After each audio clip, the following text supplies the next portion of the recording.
Hello, I'm Shanti Sumartayo, and this is Yolandi Strangers. And in this video we're going to talk about accounting for gender and other forms of diversity in research. So Yolande, what do you mean by diversity? What are the kind of categories you're talking about? I think broadly speaking diversity is anything that differs from the mainstream or the norm, basically. And that norm and mainstream changes over time in different contexts, in different research communities, so you can't assume that the norm is always going to stay the same. But I guess there's also a broad kind of common set of categories that we classify as the markers of diversity. They're things like gender, race, class, age, ethnicity. So they're the kinds of things that you kind of commonly hear about when you talk about a diversity agenda or diversity characteristics. Now we know, of course, that bias can be designed into things, and that includes the design of research. So why is it important to pay attention to these categories purposefully? Sort of, as it were, go out of your way to reach beyond the assumptions about what the norm is, and really kind of include sort of thoughtful consideration of diversity. Well, I think the danger in any research is that if you don't consider trying to capture a diverse set of perspectives or research with a diverse set of people, you can end up replicating the norm without even really meaning to. And that's particularly true in the technology fields, where technology development is biased towards a particular group of people as majority men who are part of that industry at the moment. And often we also find that there is bias in who uses and who's interested in trying new technologies. And again, typically men are more likely to participate in technology trials and to experiment with emerging technologies. But even if there isn't a bias in that way, there's often also subtle and sometimes quite obvious differences in how different types of people with different diversity characteristics might use technology. Obviously, if you're doing a project in China versus Australia, there's going to have you're going to have very different results and experiences that come through with any use of technology. But if you're not kind of capturing and identifying the diversity markers of the people that you're doing research with, you can't even look for that. So that's the first step, I think, is to make sure that if you are doing a study with people, that you know who those people are and how diverse that group is.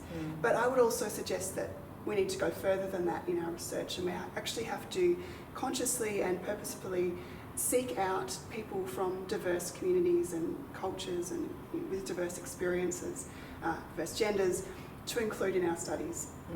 So we've done that in our projects. For example, we've noticed that there's a bias in smart home usage, so people who use smart home technologies, and it's typically men who are the instigators of smart home projects and who are mainly kind of the ones who want to use those technologies. So when we go out and we say we've got this study on smart homes, who wants to participate, mostly it's men who come back to us and say, yeah, we want to be part of the trial. And so it's up to us as researchers to stop and go, hang on a minute, our sample is biased here. How do we capture other experiences? And typically what we've done is we've interviewed the partners of those men, not to, because obviously it is men who are more interested. So it's not like we can just find women if they don't exist, if they're not instigators. So that's one approach. Another has been that we have actually tried to seek out instigators of smart home technology projects, which is a little bit more difficult because there's fewer women who do that. But there are a couple of different ways that we might actively try and include other perspectives in research. I mean, the smart homes technology example is a really good one, because these are technologies that are being rolled out and becoming more and more common. So what do you think are the the implications of not including these perspectives, or of sort of kind of missing out effectively what could be a majority slice of who's going to be actually engaging with these technologies and using them in the home? Yeah. So I think the danger is that we just end up perpetuating the norm or the status quo again. We just end up designing for the majority rather than designing or creating technologies for a diversity of people and perspectives. And we end up assuming that one size fits all, when in fact that's not in fact true. What we're essentially designing then is again for the stereotype, for the norm. And if you're not even kind of aware of that, that's even more problematic, because you are representing a kind of universal picture, as if this perspective that you've captured that happens to be biased is the right and the only way to do research. So I guess there's two things there. One is to actually identify within your sample who you've got, and then the other is to consciously try and seek out people who differ from that norm, so you avoid that situation. I mean, I know in one of your other projects on healthcare technologies, you were specifically looking at the experiences of older people. Is that a group that's typically underrepresented in this kind of research? Absolutely. Older people are typically not early adopters of new and emerging technologies, so they're a really interesting group and much harder to reach, obviously, because they're not the ones who typically put their hand up when you put a call out for research participants and say, yeah, sure, we want to be part of that trial. And we've actually done a few different studies with older people.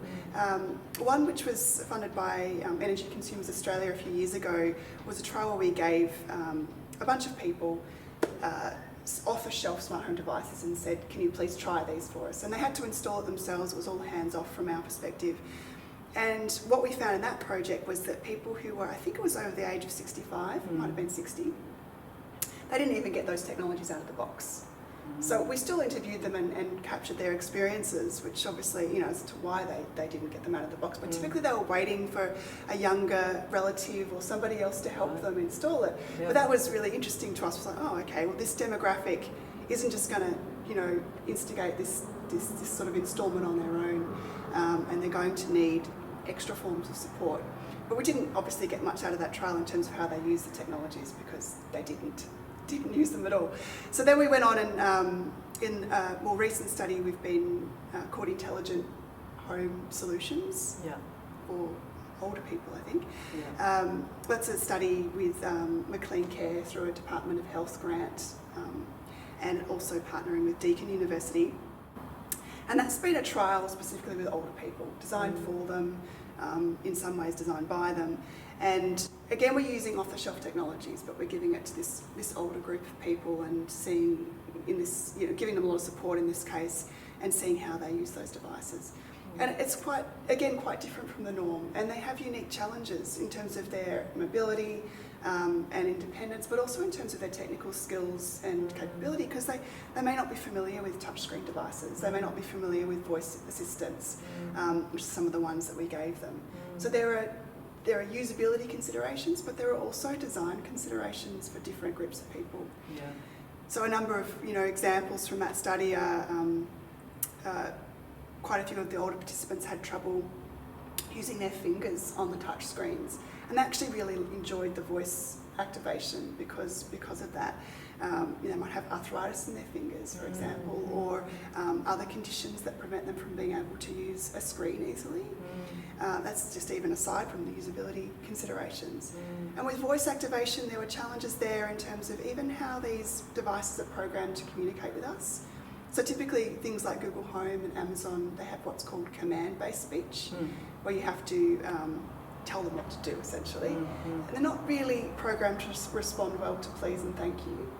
But these older people, they found it quite impolite to be not saying please and thank you to Google Home. And they struggled to kind of adjust their speech, and most of them still continued with the P's and the Q's to try and account for that. Some also struggled with the speed of the voice, with the volume of the voice, with saying the commands in such a way that the device understood them, because there is a particular way that you need to learn to speak to a voice assistant for it to respond in the way you want and expect. Remembering the names of it, so the wait commands like OK Google or Hey Google. And some were also using it to control their Roomba vacuum cleaner, so there was an added layer of remembering the name of the vacuum cleaner and saying all that in order. So there's things that are more challenging for older people, and they're often not considered in design decisions, and they won't be unless we do research with those kinds of groups of people. Yeah, I mean, when you're talking about issues of basic intelligibility, wake commands, putting things in the right order, even being able to engage physically with the interfaces on touch screens, you're not just talking about, good design or bad design, you're actually starting to talk about the ethical considerations of these kinds of technologies in terms of who can actually participate in them. So, I mean, I guess I wondered if you could also talk a little bit about how gender and other forms of diversity are about doing ethical research, not just doing, research with extra bits, but it's actually at the core of an ethical research practice. Absolutely. I mean, I think there's a fundamental kind of, I'm not sure if it's an ethical duty, but we can call it that, to do research that that doesn't just replicate the norm, that does include a diversity of experiences, because these technologies are often available to everyone, or they're said to be available to everyone, but clearly they're not.